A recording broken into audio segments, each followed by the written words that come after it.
রাধে বন্ধুরা, আশা করি সবাই ভালো আছো।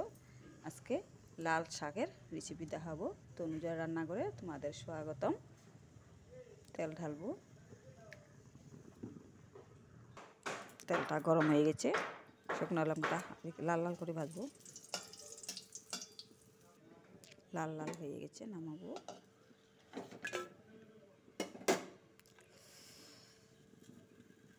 আর একটু কালি জিরা ঢেলে দিব সোমবারে।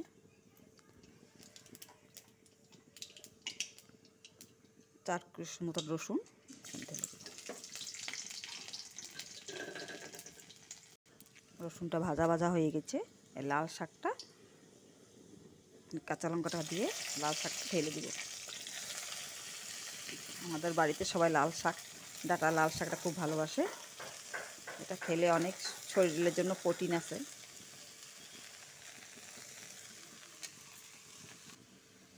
পরিমাণ মতো নুন দিব।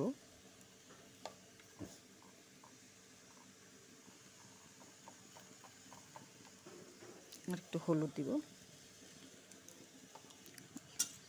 আমাদের নিয়মে তো শাক জিনিসটা রাত্রে খায় না, দিনের বেলায় খায়। এই জন্য হলুদটা দিলে থেকে গেলে রাত্রে খাওয়া যায়। এই জন্য একটু হলুদ দিয়ে দিই।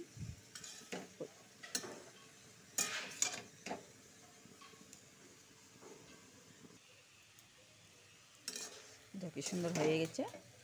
বেশি কাড়া ভাজবো না, শাকের ভিটামিনটা চলে যায়। নরম অল্প পম পম রাখবো।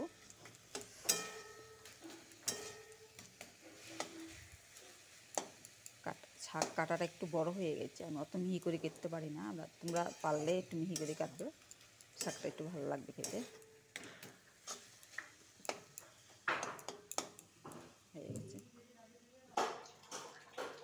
শাক হয়ে গেছে। তোমরা এইভাবে বানিয়ে খাবে, খেতে ভালো হয়।